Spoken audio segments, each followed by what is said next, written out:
जय जिनेंद्र। तो आप सभी ने जान लिया ना, सूर्य नमस्कार कब से प्रारंभ हुआ। हाँ, यह राजा आनंद कुमार के समय की बात है। मरुभूति का जीव 27 सागर की आयु पूर्ण करके अयोध्या नगरी में वज्रबाहु राजा के पुत्र के रूप में जन्म लिया। नाम हुआ आनंद कुमार। अत्यंत पराक्रमी राजा साबित हुए वो। उनका मंत्री स्वामिहित बड़ा ही ज्ञानवान था और उसकी ही प्रेरणा से उन्होंने भव्य पूजन महोत्सव कराया। संयोग से एक बार विपुलमती मुनिराज के उनको दर्शन हो गए और उन्होंने अपनी सारी शंकाओं का समाधान किया। मुनिराज ने उनको 3 लोक के जिनबिंबों का वर्णन दिया।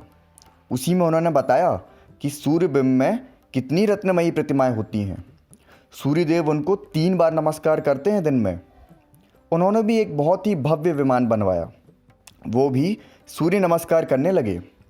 परंतु राजा आनंद कुमार तो सूर्य विमान के अंदर प्रतिष्ठित रत्नमयी प्रतिमाओं को नमस्कार करते थे, लेकिन प्रजाजन ने सूर्य को नमस्कार करना प्रारंभ कर दिया और इस तरह से सूर्य नमस्कार प्रारंभ हो गया।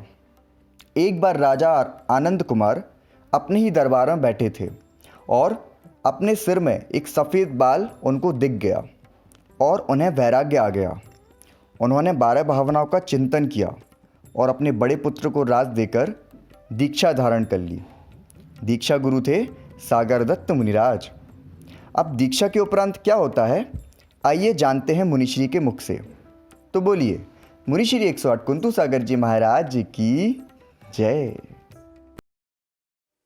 पहली कथा में हम देख रहे थे कि श्री आनंद कुमार राजा ने मुनि दीक्षा धारण कर ली थी।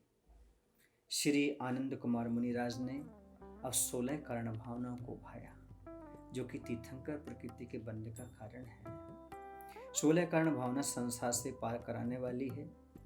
इसका स्मरण करने से हृदय पवित्र होता है। श्री आनंद कुमार महामुनिराज इसको भाते थे। इसी से उन्होंने तीर्थंकर पद का बंध किया। उन्होंने तप के द्वारा काय और कसायों को अत्यंत क्षीण कर दिया था। वे सत्य और संयम गुण में मग्न हो गए। तप के बल से उनको कई रिद्धियां प्राप्त हो गई थीं। उन्होंने राग द्वेष को दूर कर दिया था। एक दिन वे क्षीर नाम के वन में वैराग्य में लीन होकर खड़े थे। ध्यानस्थ थे। पवन के परिचय से भी चलायमान नहीं होते थे। उस सुमेरु के शिखर समान निश्चल खड़े थे।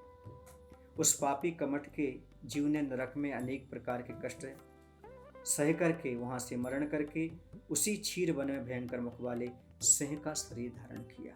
वह कमठ यहाँ पर सिंह बन करके आ रहा है। वही मरुभूति का जीव जो है वह यहाँ पर आनंद नाम के मुनिराज हैं और वह सिंह आ गया कमठ का जीव। दिगंबर मुनि राज को देखकर सिंह को बड़ा क्रोध आया। वह पूर्व भाव के बैर से जलने लगा, क्योंकि बंधुओं, आग की जलन तो समाप्त हो जाती है पर बैर की जलन तो भव भव तक चलती रहती है, क्योंकि प्रतिशोध एक ऐसा खेल है, खेलने वाले तो समाप्त हो जाते हैं पर खेल कभी खत्म नहीं होता। वह दुष्ट तत्काल उन पर झपटा और अचानक जाकर उनका कंठ पकड़ लिया। वह अपने तीखे नखों से उनका शरीर चीरने लगा और कठोर हाथों से उनके शरीर के खंड खंड करने लगा। बाकी डाणों से उनके शरीर को भेदने लगा और अपने भयंकर मुख को उसने ग्रासों में भरने लगा। इस प्रकार मुनिराज ने पशु के द्वारा किए गए घोर परिचय को शांत भावों से सहा। अपने मन में उसके प्रति क्रोध और वैर भाव नहीं किया। उत्तम क्षमा ही धारण की रहे श्री आनंद मुनीश्वर को धन्य है और उनकी इस धीरता को भी धन्य है, जिन्होंने ऐसे घोर संकट में भी गुप्तियों का पालन करते हुए प्राण छोड़े। अंत समय तक भी उन मुनिराज ने अपने स्वभाव नहीं त्यागे। इसलिए वे आनंद नाम के स्वर्ग में देव समूह से पूजित इंद्र हुए, अर्थात उनका शांत भावों से समाधि पूर्वक मरण हुआ और वह जाकर के इंद्र हो गए। इस प्रकार से अनेक प्रकार के उन्होंने वहाँ पर सुख को भोगा। उस सुख को भोगने के बाद उनका जन्म अब अगले पर्याय में हो रहा है स्वर्ग से आकर के। तो एक काशी नाम का देश है। उस काशी देश में एक बनारस नाम की नगरी है, जिसको देखते ही देव और मनुष्यों के मन प्रसन्न हो जाते हैं। वह पृथ्वी पर प्रसिद्ध है और उसे शक्तितीर्थ राज कहते हैं। उसकी शोभा का वर्णन ही नहीं किया जा सकता। उसके नाम मात्र का उच्चारण करने से रसना इंद्रिय पवित्र हो जाती है। ऐसे उस बनारस नाम के नगर में उस समय सौभाग्यशाली पुण्यवान अश्वसेन नाम का राजा राज्य करता था। जगत में प्रशंसनीय काश्यप गोत्र और इक्ष्वाकु वंश में उन्होंने जन्म लिया था। जगत में प्रशंसनीय उनका गोत्र था। उस राजा की कांति तेजवान सूर्य की तरह थी। उनके प्रभुत्व को देखकर इंद्र भी लज्जित होता था। वह कल्प वृक्ष के समान दानी थे, कामदेव के समान सुंदर थे, समुद्र के समान गंभीर और पर्वत के समान धैर्यवान थे, चंद्रमा की तरह सबको सुख देने वाले थे। ऐसे वहां पर वह राजा थे। उस राजा के घर में शुभ चित्त वाली बामा देवी नाम की रानी थी। आप लोग बोलते हैं अश्वसेन के राज दुलारे बामा देवी के आंखों के तारे। ऐसे वो अश्वसेन और बामा देवी के यहाँ इस प्रकार से वह सौभाग्य को प्राप्त कर रहे थे और वह रूप समुद्र की बेला के समान अनुपम सुंदरता और सब गुणों से परिपूर्ण थी। उनका नखशिख अर्थात नाखून से लेकर सिर तक अनुपम सौंदर्य था, क्योंकि यह जगत जननी माता थी।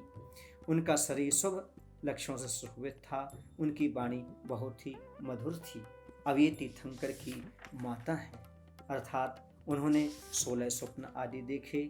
बामा देवी ने स्वप्नों का फल सुन करके बड़े रोमांचित हुई और उनके यहाँ शुभ नक्षत्र में शुभ तिथि में अर्थात पौष कृष्ण एकादशी के दिन शुभ वार में बामा देवी के पूर्व दशा में जिनेंद्र रूपी सूर्य का जन्म हुआ।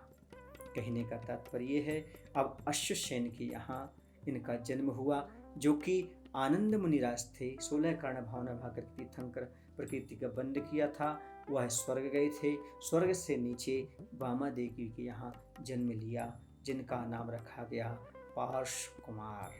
अब आगे पार्श कुमार के जीवन में क्या क्या घटित होगा ये आगे बताएंगे। बोले महावीर भगवान की जय। आचार्य विद्यासागर जी महाराज की जय।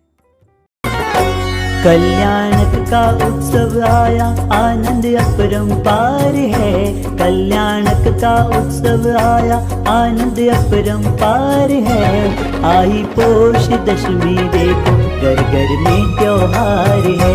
आई पोष दशमी देखो, घर घर में त्योहार है।